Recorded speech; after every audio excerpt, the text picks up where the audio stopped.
Hello and welcome to Watchin episode 224. On today's show, Robert goes full weeptard. Donnell thinks, why are people still falling for this? And on Snowpiercer. So all it takes is some nice words and an oily foot to flip sides. I'm your host, Donnell, and with me as always is Robert. Robert, how's it going, man? It's going all right. Yeah. It's going all right. The rain is back in Seattle. Yeah. Loving every minute nice. of it. I've been able to turn off the fan and just sleep in my room. It's been nice and comfortable. Short-lived, apparently. We're getting back up into the high 70s next week. That high 70s I'll live with. Yeah. When it's 90s or 110 or something, I'm done. Yeah. With my all black interior and exterior car. I'm like, I bought this because I was in Seattle. If I knew it was going to become Texas weather, I would have gone white like everyone in Texas. Like white and gray interior. That is, it's not you don't get a choice in Texas. Okay, no. That's just what you get. That's what you need it to survive. Yeah. Makes sense. Makes perfect sense. I remember years ago, an ex-girlfriend of mine was moving to Arizona. I went with her, and her car was a dark green and a dark gray interior because he was coming from here. We got to Arizona. I was like, ooh, this ain't good. It's too hot. All right, Robert, what's up on the anime wheel today? Anime adjacent. Anime adjacent. But first, okay. I want to do some live action stuff. All right. Okay. I watched Fly Me to the Moon. Okay. Fantastic. Really? Okay. Really good. Totally worth a watch. It is about a marketing person coming in to fluff up the moon landing. Yep. The Apollo missions because they're not looking good in the public eye, spending too much money and all this stuff. And she comes in and has to just build it up. If you watch the trailer, there's some shenanigans with maybe faking the moon landing and all this stuff. I would say it's like 3 movies in one. Mm-hmm. It's about the marketing part. There's a romance in it. I mean, look, it's Channing Tatum and now I can't remember her name. Black Widow. Yeah, Scarlett Johansson. Scarlett Johansson. Yeah. 2 of the most attractive people in the history of mankind. Of course, there's going to be a romance if you get otherwise you just get other actors. Yeah. Right. They don't cost so much. Exactly. They both do a great job. And then there's a third movie where they kind of bake in this comedy bit about faking the moon landing. Right. I wish that honestly, I don't think that worked within the context of the movie. Mm-hmm. I think if you just stripped away that, which is about 30 minutes, you have like a perfectly tight hour and a half long romantic comedy about a thing that's going on. Right. But it is fun. The little fake moon landing thing, that they do in the studio. I'm like, can we just make that movie? I felt that like would be a really good comedy. Making that movie at some point of them trying to fake the moon landing. Yeah. Like Kubrick, somebody playing Kubrick or somebody else, and that would be really fun. Yeah, it's not a great comedy. Yeah, Fly Me to the Moon, not a perfect movie, but really good and really fun. Yeah, if you're looking for a nice date night movie, I think it works perfectly well. Problem with making that fake moon landing movie is all and I used to not think that this would be such a large group of people, but all the people who've been saying it's a conspiracy theorists all these years just come out the woodwork. See, this is them admitting it finally, even though it's clearly a comedy. They're like, nah, we got our proof finally. Look, you make it so that way you can be like, well, they're just talking about that movie, that stupid comedy that someone made. Exactly. I did a throwback. Okay. In preparation for Beetlejuice. Yep. Coming out. I rewatched the 1988 movie Beetlejuice. Yep. It's so good. Mm-hmm. It's so good. It's been forever, maybe 20 years since I've seen it. It holds up really, really well. Like the effects and everything, because it's all practical and stuff. Maybe like when they're in like the sandworm world, which is very brief. Boy, it is a tight movie. Oh yeah, it is a fast paced. Yeah. They get right to it. Mm-hmm. No fluff. They don't add anything in there that doesn't need to be in there. I mean, it was made at a time when movies were like, we're making a movie. We got to point to this movie. You're going to know by 10 minutes in. Acting on point all around. I don't like the way that Michael Keaton. I don't like the Beetlejuice character. Yeah, he's too weird and like creepy and rapey and all this stuff. It's just not he's a bad guy. Yeah. You know, but Michael Keaton obviously does it well. Yeah. It's just not a character that I enjoy. It'll be they got a big shoes to fill. I mean, the score for Beetlejuice is crazy. Yeah. I was like, how did this thing not win a bunch of Oscars and stuff like that? And we'll get to that in a second. But yeah, we'll see. I've seen the trailer. It looks fine for Beetlejuice. So far, Beetlejuice. It looks good. I'm definitely going to watch it. But boy, going back, even, 40 years later, they got big shoes that they're up against, man. It really holds up so well. I really hope, I mean, it hasn't even come out yet, but I really hope they have a plan to make this a trilogy, because Beetlejuice. Exactly. That's if there was Beetlejuice, like in another 40 years. If there was no, but if there's just, that's crazy to think about. That movie is 40 years old. Well, it's 36 years because old. I'm 36. It came out the same year I was born, well, I don't which like that. also jars my mind a little bit. My mother freaking, what is going on?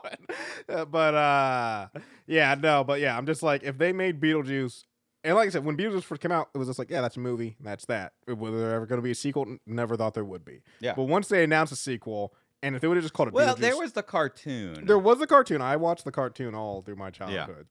But I'm just saying, if they would have announced a sequel and either called it Beetlejuice 2 or Beetlejuice with a subtitle, I would be perfectly fine with them making that sequel and walking away. Yeah. But when you name your sequel Beetlejuice, you have set it up that there needs to now be a Beetlejuice. And if you don't, I don't care if Beetlejuice is a flop. I don't care if it tanks. You're still making it. You have set yourself up. You are now making a third one. You cannot not make a third one at this point. Yeah.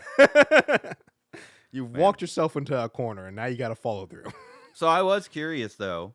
So it came out in 1988, so I went and looked at the 1989 Oscars. Okay. Beetlejuice did win an Oscar in 1989 for best costume. Nice. Yeah. Nice. It had to. It had to win something. I'm surprised it didn't get at least nominated for anything else. Yeah. But then I read about the 1989 Oscars. It is considered the worst Oscars of all time. There is a moment that is considered the worst moment in Oscar history. That's so bad that it ruined the careers of 3 people and got them sued by Disney. Okay. Yeah. The guy who directed the Oscars was blackballed from the industry forever. Yeah. Because it was so bad. And then there was like a song between Rob Lowe and a girl playing Snow White. Because of the lawsuit, the girl playing Snow White, she was like 18 or something. She was just starting her film career. Yeah. Whatever. She was barred from ever discussing it for 20 years. Like by court order. What the hell happened? So she couldn't use it on her resume. Yeah. And she just had to slink away from Hollywood. Rob Lowe has some other stuff going on, but there's a lot of people that say that it was more like this moment was why Rob Lowe was really blackballed from the industry, not the sex scandal. Because, I mean, that's a sex scandal in Hollywood. Who gave a shit in 1988? It was just expected. Yeah. There's even a lot of people that think that it caused the death of Lucille Ball. What happened? It was bad. It was just bad. That was her last public appearance she ever made. It was 1988. You can go watch the whole thing. I need to pull this up because it sounds insane. It's crazy. Why ain't they making a movie about this? I would love a movie about the tragedy of the 1989 Oscars. It's worth go read the Wikipedia on it. It is just crazy. The stuff that happened. Anyway, moving on.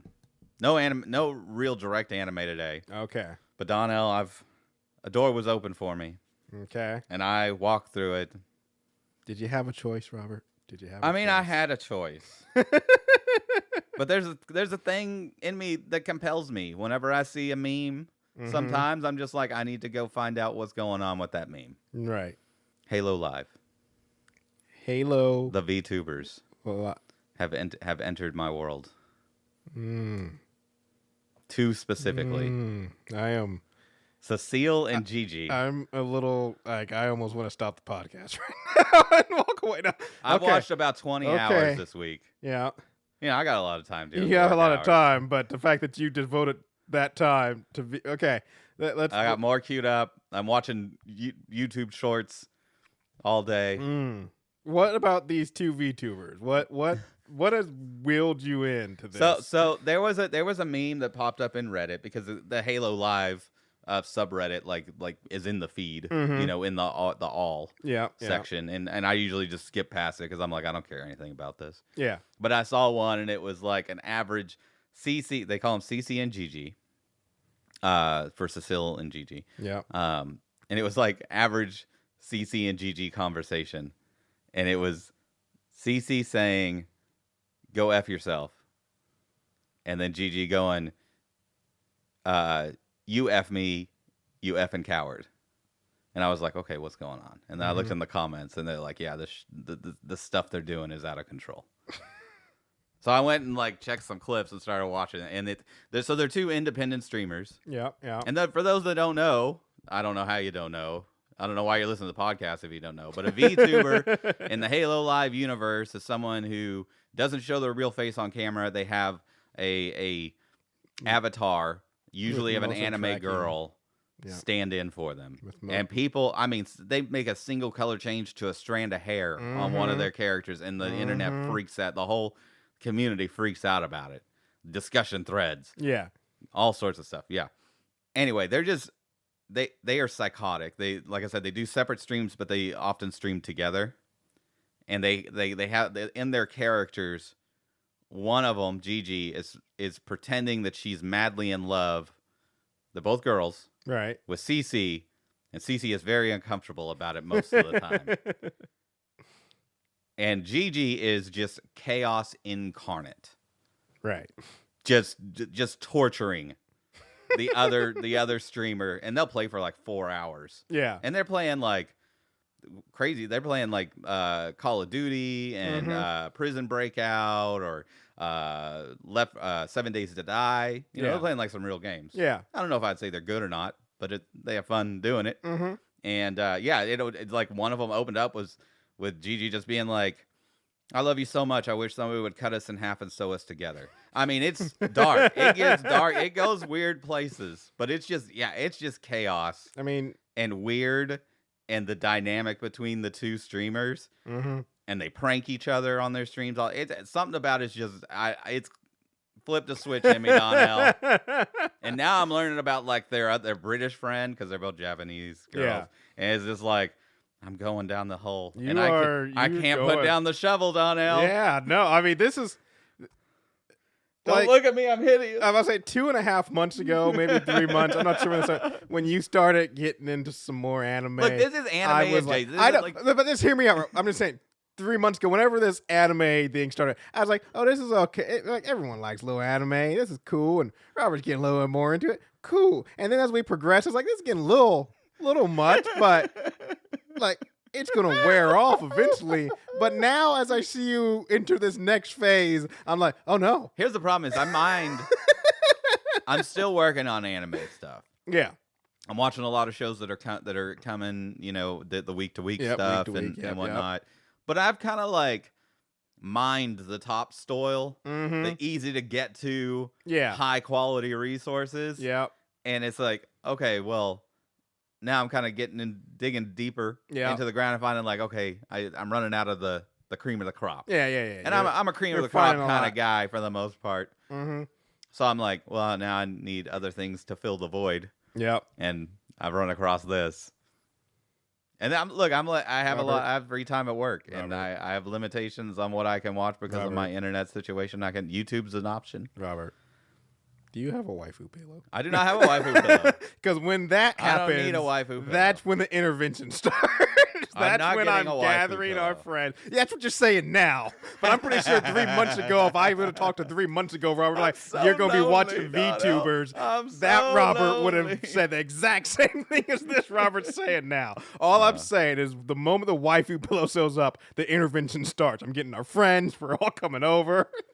Anyway, if you're at all interested in streaming and weird Japanese girls screaming at each other and The other thing, whatnot, check out Cecile and Gigi on YouTube or Steam. the other thing that gets me actually thinking though is I'm like, Sorry, you also, Twitch, yeah, not Steam. yeah, What am I I don't know saying? how you want them on Steam, but is they're talking about these two and one's obsessed with the other, and the other one's uncomfortable with it, and I'm like, Robert, you may be watching like a slow stalker where eventually you're gonna just see on the news about murdered YouTuber, murder suicide of YouTubers. No, because there's stuff that's like slipped. Their real lives have slipped out, and they're just they're friends. They hang out and they go do things like they live together or something. I think I don't know. Sure, no. So real quick, I wanted to jumping back. I'm learning things about that personal life. Donnell has gone too far. It has gone. I'm the stalker. You and their other 85 million. I don't know how many they got. 85. Damn it, CC, where'd you go with the green dress? I like the green dress. You changed it to blue. I'll kill you. Maybe the intervention starts today. I don't know. Gigi, bring the hoodie back, okay? Jumping back to Beetlejuice real quick. I wanted to because you're bringing him up. One thing I want to say. I mean, he's a huge actor, but also still, I feel like Michael Keaton is like, even though he's everybody knows him, he's a household name, but for some reason I just feel like he's underrated in the sense of like he's just such a good actor, like such a good actor, and just his range.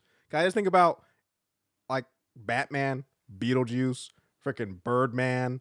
Yeah. And just all the stuff I've seen him in. And I'm like, the man kills. The man kills. When Michael Keaton walks to the room to play a part, the man kills. That's just what he does. I mean, he's done some good stuff recently. Like The Founder was really good with about McDonald's and stuff. But he was very formative in my younger years, man. Like Multiplicity, where he plays like the clone. He's like cloning himself and stuff.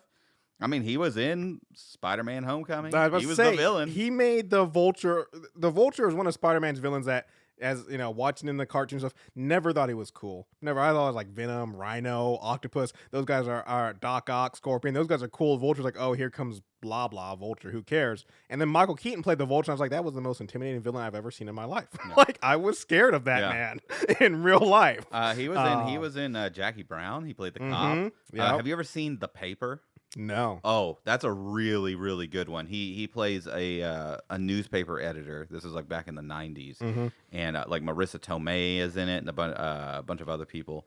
Anyway, I don't want to go too deep into it, but it's just the dialogue and the psychoticness of that movie is so good. Like there's just one scene where his wife comes in, she's pregnant, and she's trying to talk to him, but it's a newsroom. Yeah. And it's just like, starts with them starting to talk, and then it fills with like 20 people all screaming at each other. Yeah. And just like, who's the crazy actor that plays the brother of Chevy Chase's character in National Lampoons?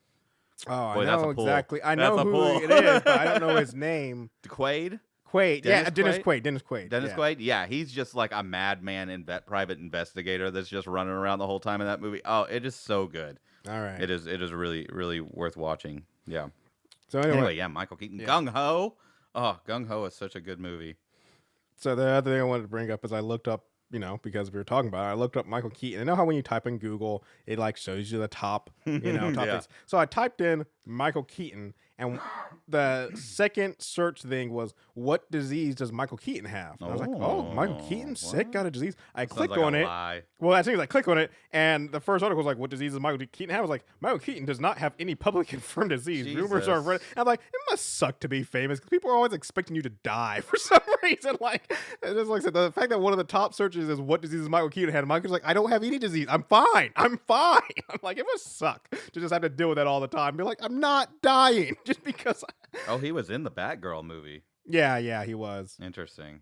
Yep. Yeah, but recently I talked about him in Knox Goes Away, and fantastic. One of the best Michael Keaton performances I've seen. Yeah. And it's serious. He's definitely kind of got like a Forrest Gump. Who plays Forrest Gump? Oh, Tom Hanks. Tom Hanks. He's got like a Tom Hanks going for him, where like his early career was very kind of comical at feels, and then he just got serious later. He dropped off for a while and then came back serious. Yeah. He is. No, I just feel get some more. I mean, like I said, once it sounds weird because he is definitely a household name and everyone knows who he is, but I'm still get some more recognition on this Michael Keaton guy. Anyway, Donnell, tell me about the oils. Oils. Didn't know what you said? No. I said I can't believe people are still falling for this. I said oil because of oily feet. Remember, and that was the Snowpiercer tag. Oh. But no. So I. Ooh, the oily feet. Yeah. Oof. Oof. I blocked that scene from my mind. I don't even think I wrote about it in my notes. That scene was not. Meh. Anyways, no. I've this week. I don't know what brought it upon me.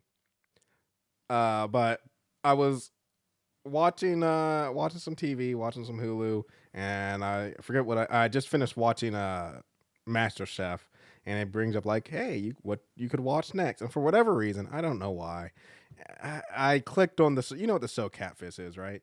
No, but I have no idea. But I'm imagining it's a show where they like set up a blind date or a non-blind date and then swap in somebody else. No. But that would be a more interesting show. But I mean, that seems like something like the Learning Channel, which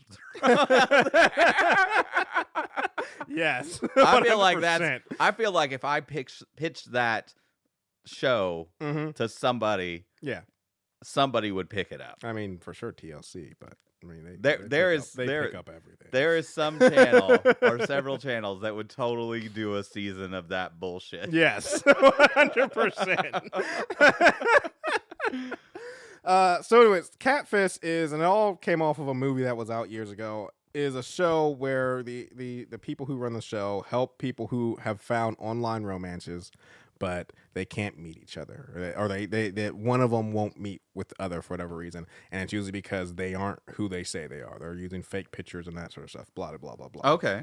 So I watched the episode recently, and it was like some 19-year-old dude, and he had met a girl online, and he had fallen in love, and it had been 3 years, but all he had was photos.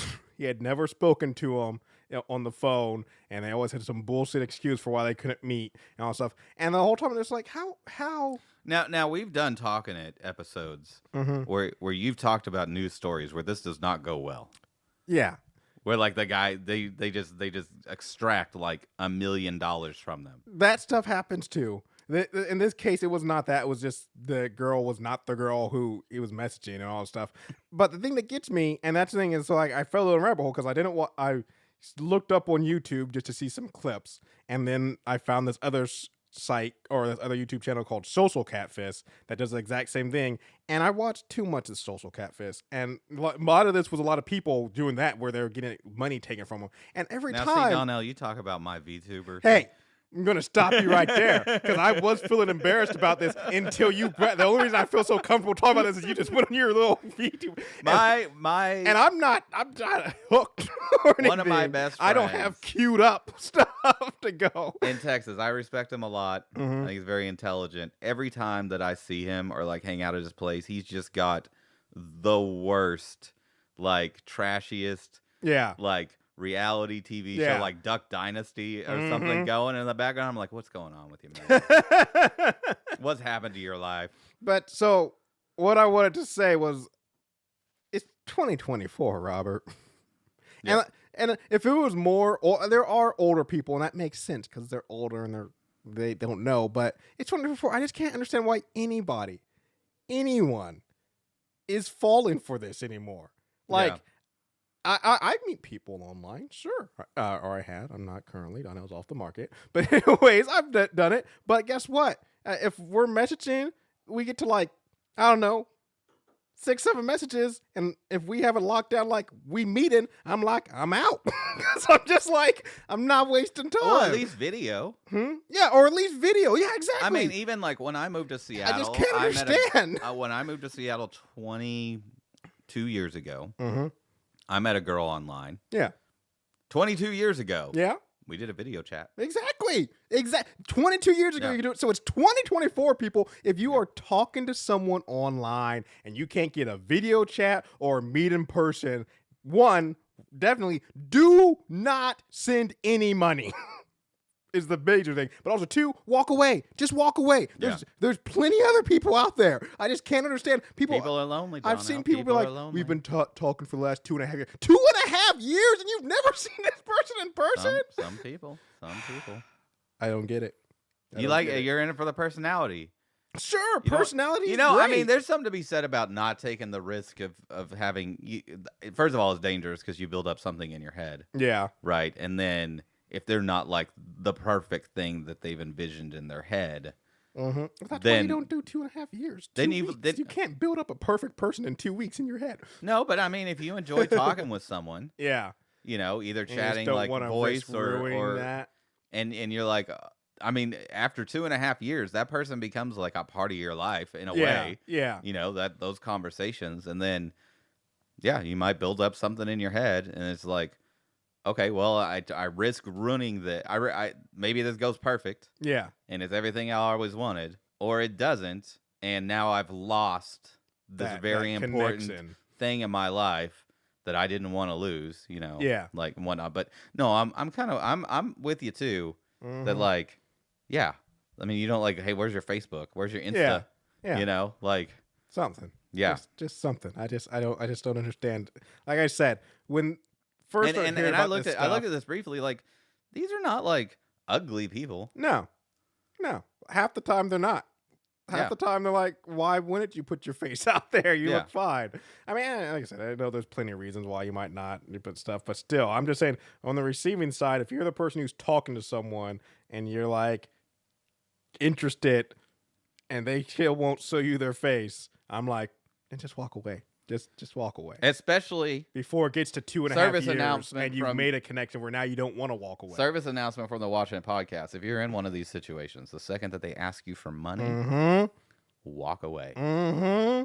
You are being catfished. 100%. Yeah. Anyways. They're never going to reel you in all the way. But catfish is a terrible name. Catfish is a terrible name for this show because they're not lying, right? They're not sending fake pictures, are they? No, they use a lot of time. They use fake pitch, like it won't be the person. Oh, that's just jacked up. That's just a trust problem. Yeah, they'll use other people's. Yeah, exactly. Okay. Yeah, I don't like that at all. No, it's messed up. If it was two people that were like just never saw each other and refused to send pictures, but if you're sending fake pictures, they send fake pictures. I'm like, oh, we got a problem now. Yeah. But I don't know. Maybe I don't.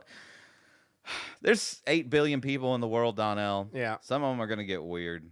And the Learning Channel and studio executives are ready to take advantage of them. Yeah. I feel like that should be a shirt, though. There's 8 million people. Some of them are going to get weird. That's right. That's right. And most of them live in Japan. I was about to say that.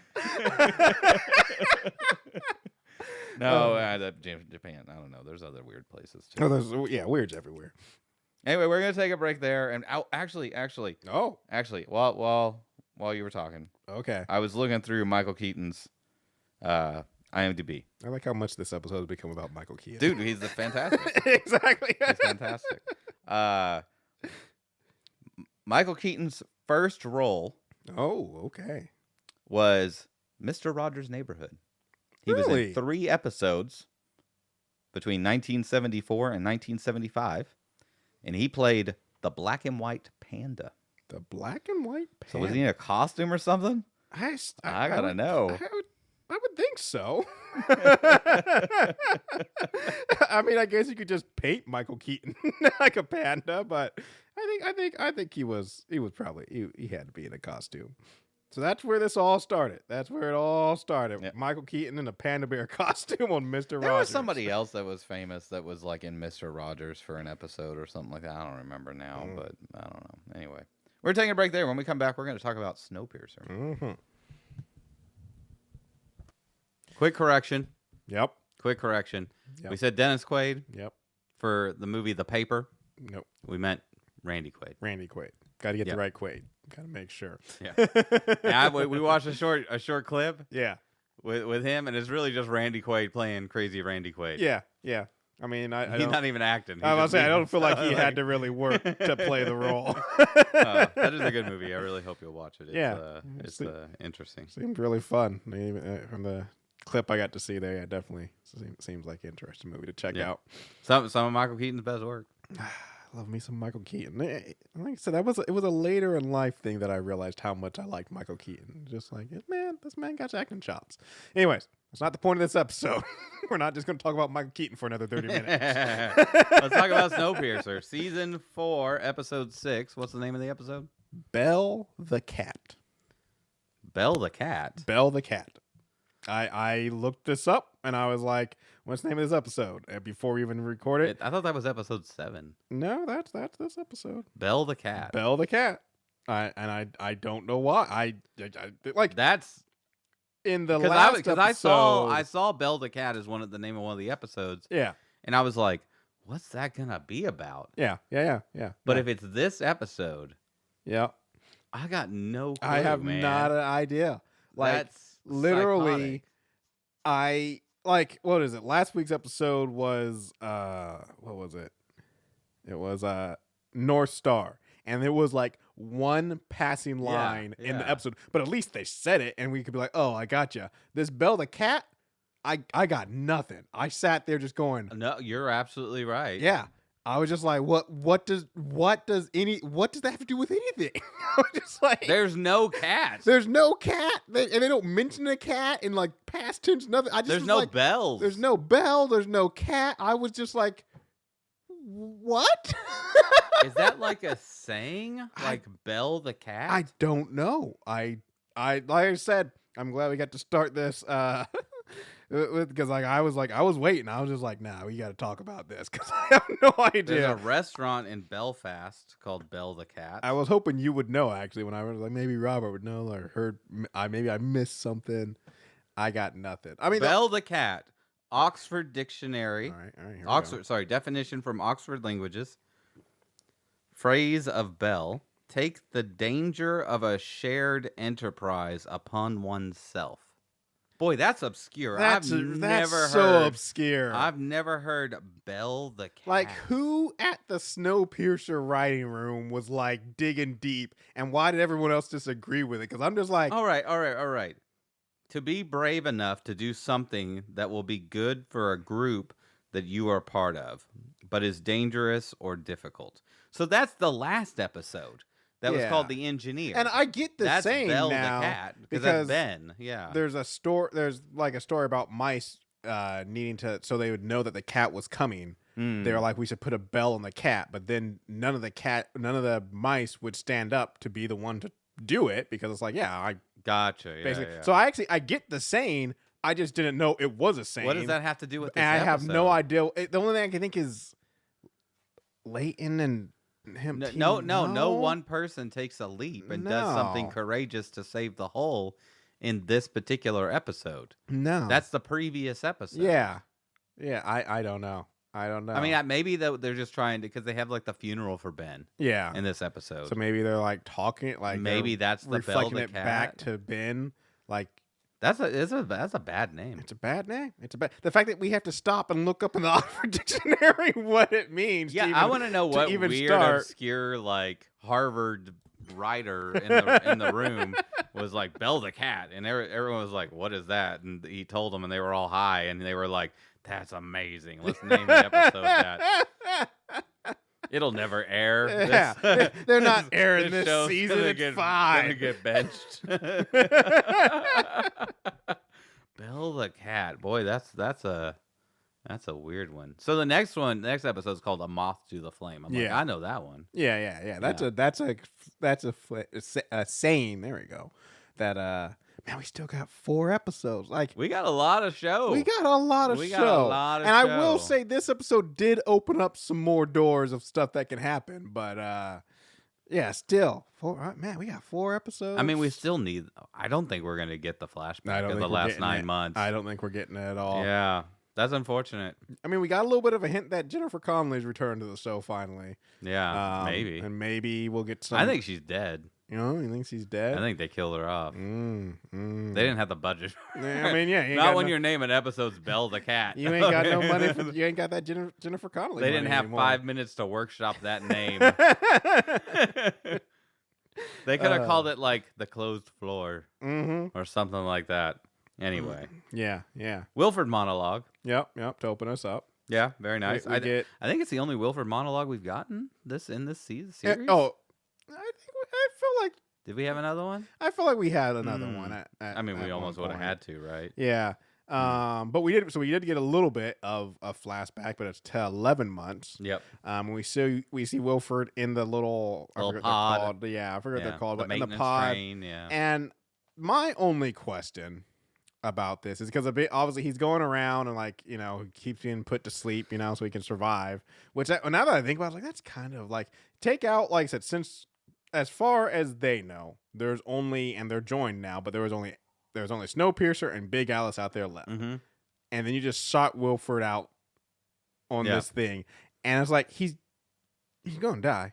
So I equate it to like in Mad Max Beyond Thunderdome when they put him on the horse. Yeah. And they tie him to the horse and put him in backwards with like a mask on and just like have like water in front of the horse, and the horse just walks out into the wasteland. Like they know he's going to die. Yeah. It's sometimes like, just kill him. Don't. Well, I think I don't remember correct. Maybe I don't remember correctly, but like, if you would have made him a martyr, and there were still like a lot of like Wilford loyalists, as we see in this episode a little bit. Yeah. I guess. Anyway, 129 cars. Yep. That stopped me for a second. I'm like, did they get more cars? I'm like, oh, because Big Alice is there. Mm-hmm. But I don't know. I didn't go back and do the math. I think he was referring to, because I think he was referring to as they were before. And I don't think he knows about the cars they've lost or taken off the track. because Big Alice isn't part of Snowpiercer at the moment. No, exactly. So that's the thing, is I think he's thinking about them combined, and also like he doesn't know about the cars that have been lost because he was in a little pod. But yeah, we see that he gets saved by the general dude. And my only question is, how do they stop him? Like, this little cart that he's in is going pretty fast. There's a lot of questions. How's the car powered? That's another point. Yeah, how far can it go? Like, what's its range? Because I'm about to say maybe the track's powered. Like, well, no, Big Alice and freaking Snowpiercer have the internal engines, so it's like, nah, you need your own engine. Yeah, how's this thing powered? And then like how far? But how do they stop them? Because like it's going pretty fast, and like until this is 11 months, so this is before they had Snowpiercer. So like, you ain't got no train. How'd you stop this thing? Yeah. But we'll never find that out. But anyways, we get Leighton waking up in this hallway. Yeah. I want to know how he got here. I guess they just like dropped him there. Yeah, I mean, last episode when he saw Wilford, he got knocked out right after that. So did he? I didn't know they knocked him out. And so I'm adding this dragon mirror. My question, once again, and this is just, I've said this so many times, and especially villains, like, not that I'm rooting for villains, but just kill your opponents. Just kill. Don't think of elaborate ways for them to die, or what other uses you could have for them, or how you can torture them. Just kill them, folks. Just do it, because it's never worth it. Why is Leighton alive? Why, like, I could understand a little bit of Wilfred, because he's an engineer. He has skills that are vital to him. That's all stuff. But the fact that Leighton's even breathing right now, I'm just like, why? What is Leighton bringing? Like, you throw him down there, what's he going to do?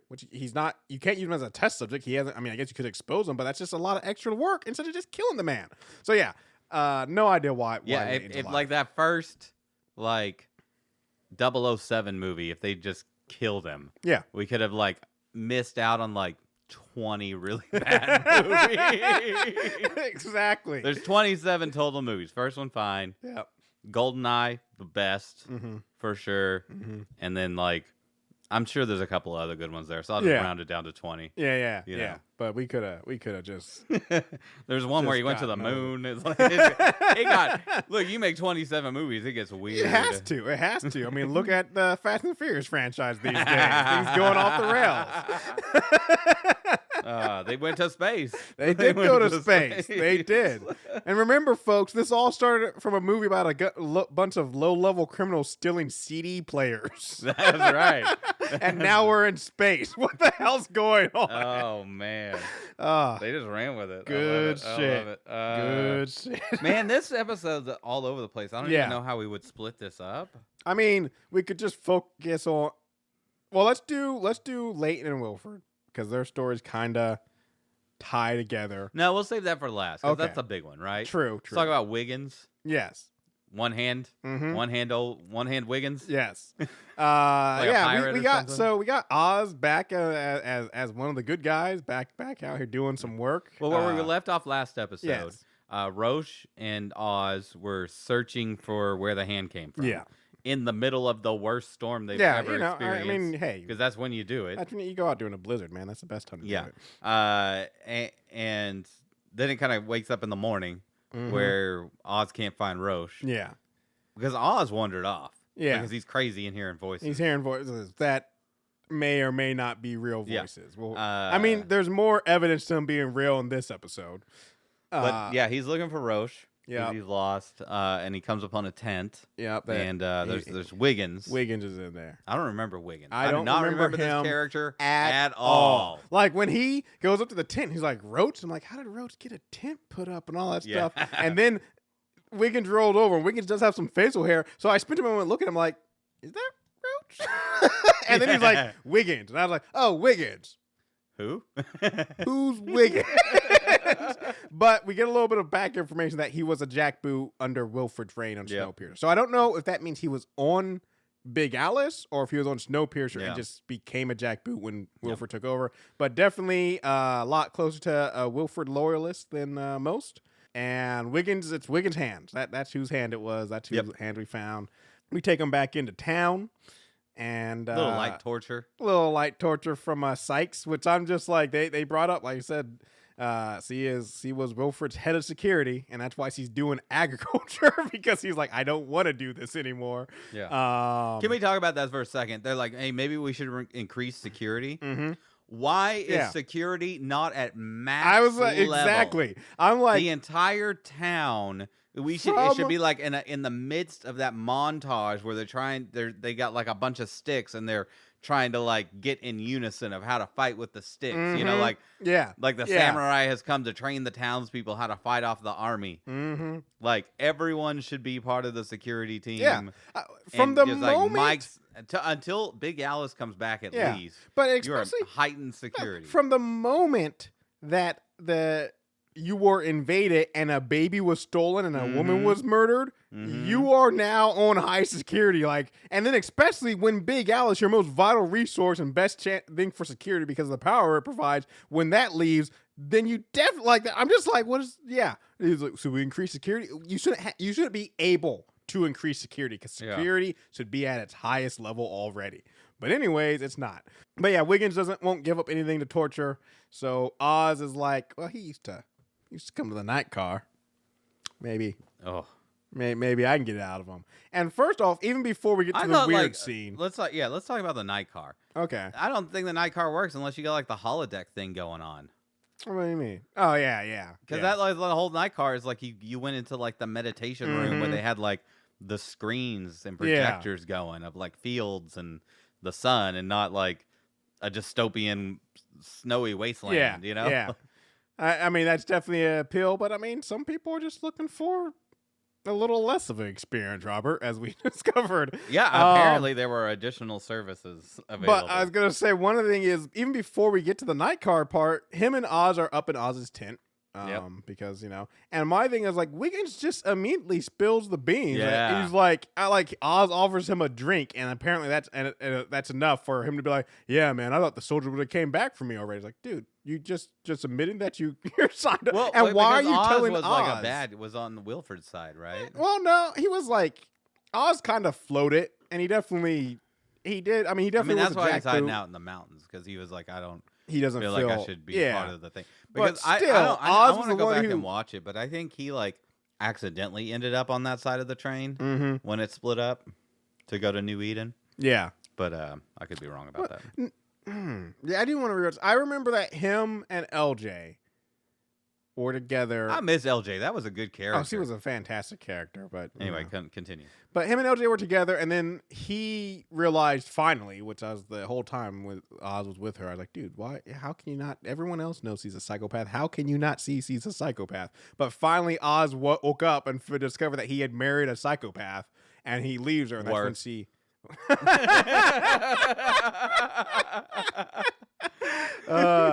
But that's when he leaves her. Sometimes you got to stick the D in crazy, Donnell. You can stick the D in crazy, but you don't put a ring on its finger. I mean, look. We're in the snowy wasteland. We're on a train. Pickings are slim. A third of the train eats people. Okay, it's like sometimes you can't pick it. You just gotta take what you can get. She's high class. She's high class, and I mean, even before he woke up to it, it was pretty much alluded to that she may have committed some murders. Not just murders. Wasn't she like cutting the D's off of people? Not the balls. Not that she left the dick. Okay, it was just the balls. They made that clear in one part that she was removing the balls. I'm not going to sleep next to her exactly without some kind of like harness. I'm wearing a chastity That's belt. right. That's right. I'm locking that down before I go to sleep. Oh, why couldn't we have been this good on the show when that was happening? Anyway, okay, where the hell we at? We're lost. I'm trying to avoid the feet tickling. Yeah. Well, we got to get there, Robert. So, anyways, Oz, basically he plays it like he wants to join up with Wickens, and he's like, hey, when the soldiers come back, can you take me with you? I feel like he really does want to be back on the train, though. No, he's provided info. Oh, he might want to be back on the chain. I don't think he wants to switch sides, though. I think he just wants to be on the snow. Yep. Like, I don't think he wants to join up with the soldiers. Yeah, he needs the rumble of the tracks under his feet. Yeah. But he's still helping out because he's getting the information from Wickens for everybody else. How weird would that feel? To have been on a train most of your life, for like if 7 not all years. Your life. 7 years, right? Yeah. So like that, you're constantly moving. The constant movement, the like constant momentum, vibration. Yeah. And then you stop. Oh yeah, that'd be jarring. I mean, I've been on like a boat before, and then you get on like land. Yeah. And you're kind of like, ooh, things are kind of off. But I can't imagine like you're all of a sudden stopped. Yeah. When you had been moving. Yeah. At rapid speeds. It would be jarring. It would take a while. Yeah. I wish they'd spend I some imagine, time on I that. imagine like even like at first people probably had trouble walking. Just kind of, because you're used to like bracing yourself for the feel of the track. Yeah, because you're like ears, like whatever those like tumblers in your ears or whatever that they've adjusted. Yeah. Yeah. Where this is that's the thing about the humans is we are very adaptable when it comes to stuff like that. We're like, your ears are built to help with your equilibrium. And if you're in a circumstance where your equilibrium has to be different for any reason, like being on a boat or being on, a train for that long, like it's going to adjust where when you return back to stability, your ears are going to be like, nah, this isn't right. We're supposed to be constantly jostling. So I imagine the inhabitants of New Eden had a period of time where things were just. But they're not going to show it to us. No. Robert, they only have so much episodes. We got 4 episodes, okay? No, we got 5 episodes left. No, 4 episodes. 4 episodes. They can give us 5 minutes of what it was like to get off the train into New Eden for the first, few minutes. People puking and passing out from the dizziness of constantly being falling over. Still, Anyway, fine. We can talk about the oils. Yeah. So Wiggins apparently. This is so gross. Yeah. This apparently is the worst. Had his own thing that he liked in the night car, which was getting his feet oiled up and tickled. I think he liked the oil, and he liked to have his feet massaged. I think the tickling was not part of it. Maybe because kind of like as soon as that started, he was like, when he first started, he seemed into it, but then he got really vigorous with it. But all I know is I'm just like, I don't want none of this. Like if I'm headed down to the night car and they're offering me services and I'm looking over the menu, I'm definitely gonna be like, nah, not that one. All I can think of is like that. I don't know if it's real or like that mockumentary or whatever about like the tickling championships or whatever. Oh yeah, that's weird stuff. But he does give up for information that they had him point out Liana. Nobody else apparently though. He Headwood. Oh yeah, Headwood.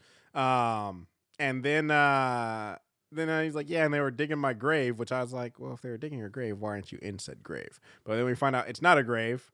That explosion that we all kind of hand waved away. Everyone kind of like boom, and then like whatever. But that explosion was caused by I guess them accidentally tripping the bombs that they were planting, but they went ahead and planted more, and they're planning to. Well, they were testing the bombs. Okay. I'm like, test them somewhere else. Yeah. But the plan is to bury New Eden under a mountain. Why? That's what Why I'm do they trying to hate figure New out. Eden? I don't I know. need a motivation. I need more explanation. But my next question is why did Oz leave the bombs? Because I'm looking at like the population of like the silo, the bunker, Mm-hmm. right? Not my silo. No, I know no. I have a silo. This is not my silo. It's a bunker. They don't have the staff No. to repopulate. Yeah, and they're gonna need the people of the train and the people of New Eden. Like it's one of those things of like in end of days apocalypse scenario. Like I said, you can lean into the whole like which a lot when you watch Mad Max, that's what a lot more of this is. But of like the world's over, so we're just doing whatever we want sort of lifestyle. But if you truly have a view of we can save this or we can bring it back, then you need to look at every single human person as a resource. You can't be. Yeah. Nobody's expendable. It's not like they have a resource that you need and they're not given to you. No. Like I just can't find out any motivation whatsoever to kill New Eden. Why you would kill New Eden? Yeah. I'm like, okay, well you're a dictator, Mr. Admiral. Mm-hmm. We'll subjugate them. Yeah. Exactly. You subjugated a lot more than New Eden. Yeah. Just do it. Yeah. Like why do you gotta wipe the them guns, out? You got the forces, just go in there and yeah. I don't get it. Maybe they'll explain why they gotta take them out, but I don't. I'm just trying, but like once again, I just like Oz finds the bombs and then he goes and tells everybody, "Hey, there's bombs on the mountain." I'm like, "Hey, Oz, why didn't you? I don't know, take the bombs off the mountain." He didn't know how to. He didn't know how to decommission the bombs. I guess I don't know if you need to defuse them. You can just like they didn't seem to be like tripwires there. When they were wired up. They were wired up. I'm just saying they didn't seem like they were set up to like blow up when you move them. They just seemed to be like ready to detonate. So I'm like, I don't know, gather them all up, move them somewhere else, and they can blow up in the distance. But anyways, yeah. So for whatever reason, they're gonna blow or bury New Eden. We don't know why yet. Hopefully, find out in a future episode. Let's hit up the train real quick. Yep. So Big Alice has gotten away. We still don't know how long it's been since it left New Eden and how long it's going to take them to get back to New Eden. Yeah. But they make it seem like, because there's a lot more people in Big Alice now than there was leaving, which I know, New Eden's going to be thrilled to see all these people when they show up. Oh, yeah. But still, there's a lot more people. I think they will be.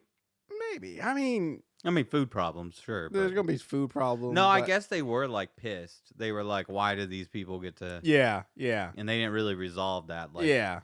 Why did they get to just come in after we did the hard work? Mm-hmm. After we belled the cat. Yeah. Oh! Just thought of that. But what was I going to say? So, yeah. I mean, the one thing that's interesting thought... I'm going to start using that from now on. I'm going to confuse the hell out of some people. Robert's just going to be like, it's not like we're out here trying to bell the cat. And people are like, what?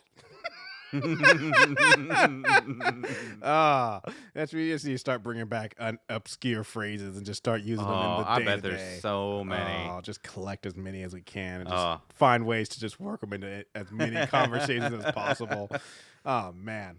But anyway, so yeah, they're headed back to New Eden. And it was another reason I think the people aren't going to be thrilled is when Big Oz rolls into town without Leighton or Leona. The whole reason they even agreed to let him go. Yeah. Like I'm less like, I just feel like the return of Big Alice is not going to be nearly as exciting or accepted as thought. But anyways, everyone's on the train, but they make it very clear that resources are low, which makes sense. But also, that's the problem with TV, of course, is for us, the watcher, and especially since they haven't given us any bearing, I'm like, well, how long is it back to New Eden? It's not that long. We'll be there soon. But I mean, obviously, it's a concern. Yeah. Morale is low, and so what's her name? I can't remember. Ruth. No, not Ruth. Till. Till. Yeah, Till decides like we gotta get these people's morale up. Let's get Ruth. Sees the leader. I love that I figured that out because I'm like, there's only two characters that matter. There's only two characters. Well, there's a doctor too, but I don't know her name. There's a doctor? Oh, yeah, there is the doctor. And I like her. Yeah. She was the Oracle. Mm-hmm. Right? In the final movie of The Matrix. Yeah, there you go. There you go. But yeah. No, she's a good doctor, and it's nice that they can replace Hedwig now because, like I said, even before before she turned on her, I'm just like, she was like mad scientist doctor. I don't know if I want her to be looks so good. That doctor. actress with those glasses pulls off mad scientist so well. Mm-hmm. Typecast that shit. But anyway, so she gets Ruth to give a speech, but Ruth can't because it's not because he can't speak positively when, you know, all hope is against him, but it's just because he's never had to do it after basically losing someone so pivotal. And she pointed out something that I didn't realize is like they've never lost an engineer before. Yeah. And engineers are like, you know what? I really love that line because it was the teals seeping in, you know, because yeah, she was just like, she's still on the train. Yeah. In her mind. Yeah. She's like, we have lost an engineer, someone who keeps one of the most world vital running. people, not just the train, but the functionally the world. And like, but losing Ben was a huge loss. Yeah, exactly. And so, but then basically it's like, where do we go from here? We don't have like that's another thing actually I like is we don't have a procedure for this. Because, like you said, this is not something that happens. Like losing an engineer is not something that happens. It's not something you plan for because, like you said, these people run the world. But you know, they decide like we're gonna find out what we do, and so they, you know, this is just a quick little bit. Is they just decide. By the way, I want to roll back. All right. So Till is gay, right? Yep. They were getting into that bathtub. Till was giving some looks. I'm like, is some shit about to go down like, between her and Ruth? Because this seems very weird. Like, I'm like, Audrey's alive. I was like, and she knows Audrey's alive. I feel like Till's the monogamous type. I think she's. Yeah, I do too. I do too. I was like, no, Audrey. Till, no, don't cheat on Miss Audrey with Ruth. I mean, look, Ruth's a snack. Yeah, no, I mean, nothing wrong with Ruth. I'd do it. I'm just. Especially, but come on. Yeah. I don't know. They just seemed like they were alluding to that, and I was like, stop. Did you catch the one shot that was like, it was interesting, but also was like, I don't know if it works, where they like shot it from behind Till, and she like had her arm up, and so it was like literally looking through like the little window between her arm and her head, and like you only see Ruth barely. And the whole time I was like, I get you going for like artistic, but nah, this shot ain't working, folks. I did think it was funny that the way she got in the tub, it seemed like she was acting like the tub was full of water. Yeah. So she was like slowly easing herself into the tub, and I was like, what are we doing? I was like, no, that's empty, man. Yeah. Just hop in.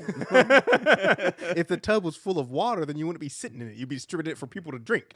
Anyway, funeral for Ben. Yeah. I mean, I it wasn't bad. Yeah. But it was kind of stupid because I was like, They were all taking turns getting up there and like making some kind of mark on like the beam or something. And I was like, oh, they're like writing his whole name out like one stroke at a time or something like that. And I'm like, not everybody's gonna do it. And I'm like, then it was just like B with a circle. B with a circle around it. Yep. I'm like, what? What? Why did it take so many people? I just feel like everybody was just, like, because the circle was a little bit thicker, so I feel like everybody just kept adding strokes to the circle. No, the way I would have done it is like. Maybe like a plaque or something, or just write it on the wall. Yeah. And just be like, here's all the names of all the people that he saved by doing this. Yeah. Like there we go. That's how you get everybody involved. Yep. Or maybe everybody just like scratches a mark. Yeah. Because to be honest, not all these people can sign their name. Okay. Yeah. A lot of them are tailies. Yep. It's not their fault. No. They just weren't educated. Exactly. I mean, it's been 7 years. Like they remember the real world. These are not people that don't. They know how to read and write. Anyway, it was poignant, but it was strange. It was a little lacking. A little bit. Like there's other ways you could have celebrated the death of an engineer. Yeah. I mean, do have limited resources while they're on the Big Alice. Truth. Of people. So maybe once you get back, you got a knife. You got to bring it in on a platter. Like I said, maybe once you get back to New Eden, we do a little bit something more for Ben.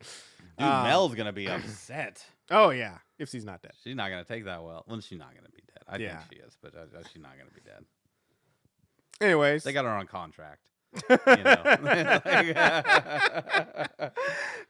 She's at least got 2 more episodes. You're trapped on a train. You're trapped in this show. Anyway, this season's great. Yeah, I don't know. Last season not so good. Last season was rough, but this season I've been enjoying the whole way through so far. Yeah, no, this has been a great season.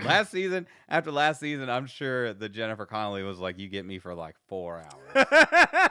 Use it wisely, okay? Yeah. They wrote this season specifically like, where do we put her in? Because we ain't got much. All right, so let's get back to Wilfred and Leighton, and a little bit of Alex. Yep. A little bit of Alex. So Wilfred, we saw in the opening, and this is another part of people turning sides. So Wilfred has been talking to one of the soldiers. We'll just call him Wolf. That's what he has on his helmet. The only thing that I find weird is like Wilfred apparently won this man over with a couple. Like, hey, like, well, one is we got to see 100%. Got to see one of them without their helmet off. They're not that bad. They look a little bit. This guy was pretty jacked up. Like one eye was it was screwed. wonky. But I'm just saying, it's not like horror movie stuff. It's like burn victim stuff. There's a difference. By the way, let me get real quick. In a last episode, I was talking about like Sean Bean didn't feel like he was pulling his weight. Yeah.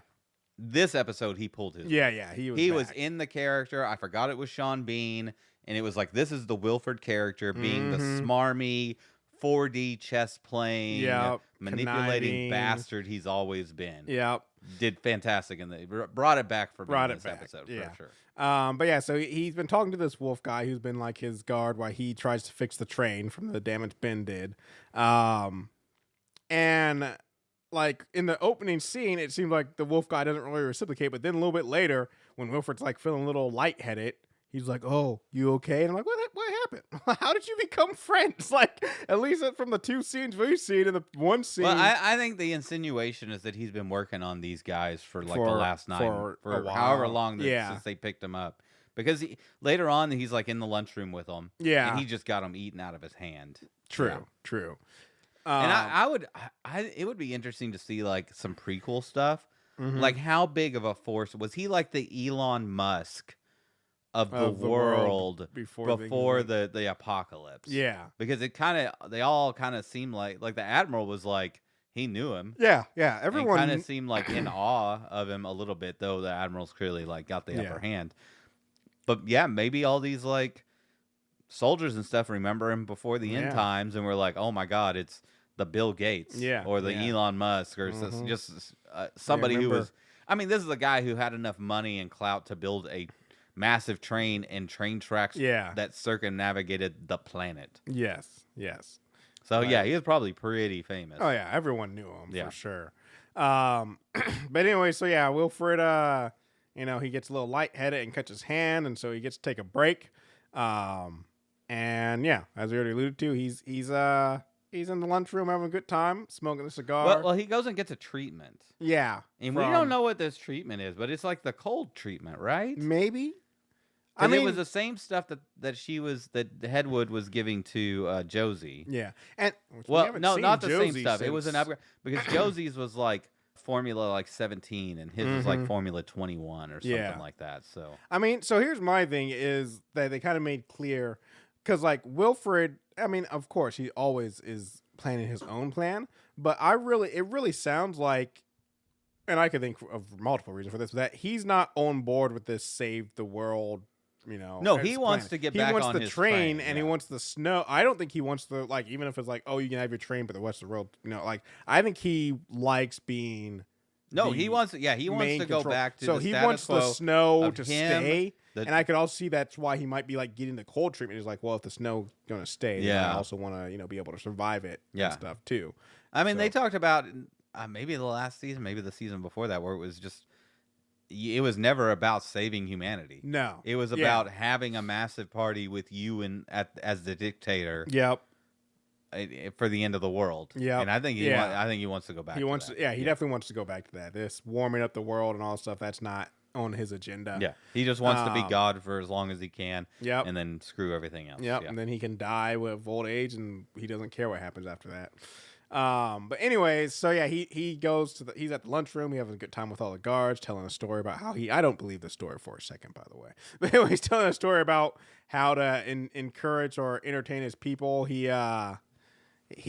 set up a gladiator tournament, but nobody would step up because they had to fight Bob. I miss Bob. I was about to say, if you guys remember Icy Bob.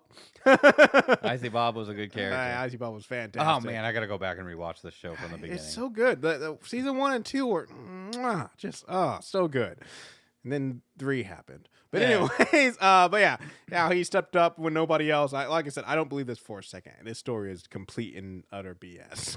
It's like this never happened. Yeah. But anyways, during that, is he a general, admiral? I can't remember. Admiral. He comes in and he's like, he does that thing where it's like, oh, continue, but you definitely know like nobody's comfortable anymore. He's in the room, and he basically punishes one of his men. He's just showing like I'm the alpha. I'm the guy who's in charge. Like it doesn't matter how charismatic and how fun Wilford is.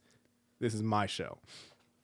We should mention there's like a brief side story going on during all this with Alex and Nima, where she's kind of snooping around and trying to figure out what's going on. Yes. And she realizes, these doors are locked because Wilford gets pulled. He gets sick and he gets pulled off fixing the tunnels and all that stuff. And Alex gets brought in, and that's when Nima kind of gives her the whole backstory of like, they were trying to create this thing that was going to fix the atmosphere, and then there was a leak. Yeah. We also get some more stuff with Leighton. Yeah. Where he's trapped on the locked floors. We find out what's going on with the floors that have been cordoned off, and that's where like this chemical leak happened. Yes. And there's a bunch of people living there, like old scientists and workers and stuff that are all like got the scarring and affected by this chemical, which I can't remember what they called it. Gemini, yeah. The Gemini chemical, yeah. And so that's kind of what Leighton's doing this whole time, is trying to figure out what's going on. So I guess they just like, I don't know why they don't just kill, like you said, don't just kill him. They just shove him down here in like the barren lands. Like kill Leighton, because like I said, he's not infected with the chemical, and even if he did, like you could get plenty of information from the people down there. Real quick, let's hit with Leighton so he's down there, and the scientists or whatever, he's snooping around, but they find him, and I gotta like, it's one of those things like I gotta really ask what the thought process is, because Leighton's like basically like, hey, I'm not a threat. Let's talk this out. And they just run up and knock him out and tie him to a chair. And I'm like, why though? Like, like, especially as we see later. The only come down people there, who would be put here. Are people who are enemies of everybody up above. So I'm like, what is your, like, Leighton, if anything, is, like I said, if you want to look at it as negative light, he's another mouth to feed. And if that's the case, once again, I'm not advocating this, but then just kill him. But if you don't want to go in there, it's like this is somebody with information from up above. This is somebody who can maybe give you some value. Like it's just like, why would you knock him out and tie him to a chair? Be like, when Leighton's like, hey, maybe we could talk this out. I'd be like, yeah, maybe we can talk this out. Also more on the killing him camp. Yeah. Wouldn't Wilford tell the admiral who this guy is? He is a very effective wartime revolutionary leader. He's ran the whole revolution reason several times. Snowpiercer went rogue. So it's like, But then I love that, like, he's talking to the scientists and stuff on these cordon floors, that he's just like, Snowpiercer, and they're like, what is that? Yeah. He's got to explain it all. He has to explain the whole story. If you had lived in these bunkers, like, did not the world know that this guy was building this train track around the world? Because, like, if you don't know about Snowpiercer, and you've been like underground for 7 years, they've been underground for 3 years. Well, in 7 years in the bunker, and 3 years, in these cordon off floors, and then some random guy comes in and starts talking about this train. You're just like, you're a liar. You're like, this man. This insane. Is fanciful stuff. This isn't real. Yeah, like, that's crazy. But I mean, real quick, also about the train track. So Snowpiercer didn't, or Wilford didn't build train track around the world. He built connections between all the tracks of the world. That's one thing they actually pointed out. Like, in the previous season. Okay. And then the other thing is, I don't think that works, because that's a big wide train. You need special. That's on standard track. Anyway, go on. But also the other thing is, like, I could see, like, I'm assuming Snowpiercer was built in the USA. And I could see, like, the connecting all the train tracks would definitely be on people's news, but I could see it being kind of like not world news, or like not, especially if Wilford has the power. Like, you don't want this out to everybody. You don't want people flying in from France trying to get on your train. So like, I could see how they. Man, I would love a prequel. Yeah. Of him building this track and like having to deal with all the governments. Like, you could get a real Andor situation going. Yeah. Or it's like, how many people do you have to pay off, and governments, or and kill. Like, I guarantee there's lots of people who dead bodies under these train tracks.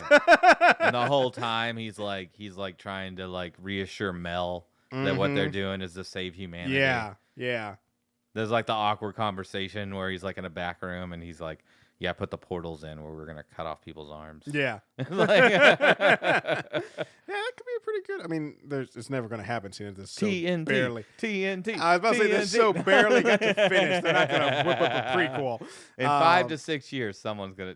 No. So, anyways, the Admiral is sick of Wilfred, seeing Wilfred kind of turn, maybe even turning his men against him. So he's like, you know what, sending you down there too. And like I said, once again, just kill him. Yep. But like I said, there's well, a little bit. To. What? Yeah, Wolf that guy is was true. supposed to kill him. Wolf guy was supposed to kill him. That's just, yeah, he did the right thing with Wilfred. But on the other side of the coin, like, I could understand keeping Wilfred alive a little bit, just because, as we already pointed out, engineers are a very finite resource. Mm-hmm. One of them is in New Eden, which you're about to bury underneath a bunch of rock. You lost a young engineer in not Alex. I can't remember what the kid's name is, but the kid. Yeah, I don't remember his name either. Miles. There you go. You lost a young engineer, so now you have Alex, who is finicky if she's really your engineer, and what's her face, Mel, who is also, once he gets back and starts finding out what happened, especially with Ben dying, you don't know how much control. So your resource or your amount of engineers is very low. So I could understand keeping Wilfred alive, just because like we might need, even though he's really hard to control and stuff. That's a very finite resource. Once again, Leighton has no value to you. Why is Leighton not dead? Why were you willing to kill Wilfred but not Leighton? But anyways, he sends Wilfred down, and Wolf Guy cares enough to leave him alive. Oh, we before they leave him, actually, we have to see their weird sample gathering thing. Yeah, I feel like there's a less violent way to get this done. But it's fun for them, apparently. True. Boy, those sample takers, the blood takers, those are aggressive. Yeah, it's a big haul. Yeah, like he does the one on Alex later, and I'm like, you okay, got no needles or nothing? Maybe on like the wildlings of the 45th floor or Yeah. whatever, but you didn't need to do that to Alex. Jeez, that's gonna leave a scar. That is definitely going to leave a scar. But anyway, so Wilfred and Leighton, of course, meet up. They get in a fight, and I just want to point out to Leighton, I've watched a lot of MMA, UFC. When you're working your ground game, you got to keep control of your opponent's arms. You got to keep control of their arms, man. You can't let your guard down and just go for the ground and pound. You got to watch them arms. Anyways, Wilfred. I feel like Leighton would have just done him in really quick. Yeah, I really felt like I thought we were watching the end of Wilfred for a second. Yeah. When Leighton I thought Wilfred was like somehow going to run away before Leighton ran down the hall and jumped on him. And so, but once Leighton had him, I was like, oh my God, we're about to watch Wilfred die. But Wilfred had a straight razor. Yeah, that's what they're called. Straight razor. Yep. Cuts Leighton open, almost got his neck, which we almost saw the end of Leighton there. Well, he did get his neck. He got his neck, but just not enough. Yeah. And Leighton gets patched up by one of the wildlings, but they don't really form an alliance. They're just kind of. We call it wildling, but she's totally got a doctorate in something. Yeah. Like, she's a scientist. But anyways, Leighton goes to kill Wilfred, but Wilfred's boarded himself in a room, got himself calmed back up to the main floor where he basically baits them into sending people down to kill him. Like that's his whole plan is they'll come down, but they're gonna. I didn't quite follow this plan. I know the scientist lady thought it was crazy. Like. It sounded like they were gonna get in the elevator shaft before the elevator came down. Yeah, crawl up a floor and but I don't know. They were gonna floor doors open. No. They were going to get into the elevator shaft. Okay. When the elevator came down, they were gonna crawl on top of the elevator, ride it up to the top. Right. And then sneak their way in through the floor. I mean, through the door that the elevator stopped at. There's questions still, because like one is like, elevators take up most of the shaft, so where are you at when it's coming down? And then also like, are you positive when it gets up to the top, it's not going all the way to the top where you get smashed? And then even if you don't, that doesn't happen. If you don't get thing smashed, at the top, that doesn't happen. Okay, but still, the other part is even if you don't get smashed, elevator if they get to the top, the elevator doors are going to be aligned with the elevator, and then you're up here above the elevator. So how do you get down? I don't know. I just feel like it's messy. It's messy. It's a very. But you got an engineer with you. True. He's able to convince Leighton to side with him, which I was like, I don't know, man. I just feel like after stealing his daughter. No. Yeah, no. If you're Leighton, you barricade the door and look through the window as you watch this man die slowly of dehydration. Yes. You just watch him die very slowly as you drink water in front of him. Okay, this is what I'm talking about from last episode. You're just going to you're not just killing this dude, you're going to do it very slowly. Yeah. You're going to make it painful. I was like, when he sided with Wilford, I was just like, really? Because I just feel like this man took, like, is the whole reason that your daughter was kidnapped while your former lover / mother of the daughter / maybe current lover, who knows? I don't know if that was like some sort of throuple thing was going on. All of the hardship. I was about to say, the terror on the train, both to begin with, just how things were before he even showed up. It was still his train that was set up by him. But then when he shows up and really messes everything up, like he's just responsible for every hardship in your life. Yeah. And he's been taunting you. He's been taunting you about it in front of your face multiple times. Like, I don't know if I have the restraint. Even if he's like, I can get us both out of here. I can, so I'm just like, plus you also know he stabs everybody in the back. So that's another thing. Like, I don't know. I think, Leighton is a better man than me. Because I feel like if I'm in this exact same scenario, that man's dead. In this world, 5 minutes after Wilford starts talking to me, I'm just going to kill him. Yeah. Immediately, I'm going to be like, this is a used car salesman from hell. And we don't need that in the new world. No, not at all. This is not the kind of personality we need to propagate throughout after the apocalypse has been cleared. Yep. You're dead. You just let's get him out of here. Yeah. But Leighton, unlike me and Robert, Leighton sides with Wilford, at least temporarily. Yeah, it's bad. It's bad writing. This is just unreasonable. Yeah. Leighton is a feral beast. Yeah. I mean, he knows how to get stuff done. He knows how to manage some things, but I mean, at the end of the day, he's gonna murder a dude. Yeah. If like in this scenario. Yeah. 100%. As soon as he opens that door, he's like, yeah, we got a truce. We got a truce. You open that door, sucker punch to the throat. You're just gonna suffocate. Yep. But he doesn't. And so they're trying to get the elevator door open when the elevator comes down. And it turns out Alex stole Nima's badge, which gets you everywhere, gets you full access. And Alex comes down to find him. And that's literally where the episode ends, which was kind of a weird stopping point. They do say that Mel is like 3 miles out. Yeah. Which is very close. So we'll see. We'll see if we get some Jennifer Connelly in the next episode. Yep. I just feel bad for the IT guy who's still got to run the badge system and control access upgrading points. People's access and stuff. Yeah. I mean, I built one of those systems. It's not fun. That's right. I've managed one. I'm just like, it's the apocalypse. It's the end of the world. There's still some dude out there. Still an IT tier 2 IT professional that's just there. I mean, let's be honest. There's got to be at least a couple sysadmins too, and stuff, for sure. Because there's definitely servers running some stuff. But I'm talking about the low level guy. I know. I'm just saying. I'm talking about the guy who's got to take the call from Karen, who's like, my keyboard's not working. Can I get a replacement? No, Karen. Have you looked outside the window? There are no more keyboards. The ship from Taiwan is delayed. Oh, but I mean, think about that too, though, because we're in the end of the road apocalypse. Like I said, all resources are like needed. Like I was saying, so like no, like what used to be like, oh, you go get Karen a new keyboard is like, no, now you're taking Karen's keyboard and you're taking it apart and you're figuring out how to get it working again. Because like I said, that there's no more keyboards. You need this keyboard. So now you're downstairs like, damn it. What did you spill in here, Karen? I would watch that show. What did you spill? The IT team. IT in the apocalypse. In the apocalypse. That's running in the bunker. I mean, I guess that was for some part of Silo. Yeah, there was a little bit of Silo, yep. Yeah. Oh, man. Yep. Miles O'Brien. Anyways, there we go. Belle the cat.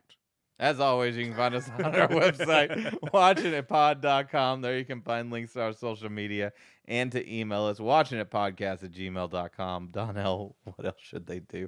Well, Belle the cat. If you're interested in Belle the cat, you can look up the medieval story named Belling the Cat.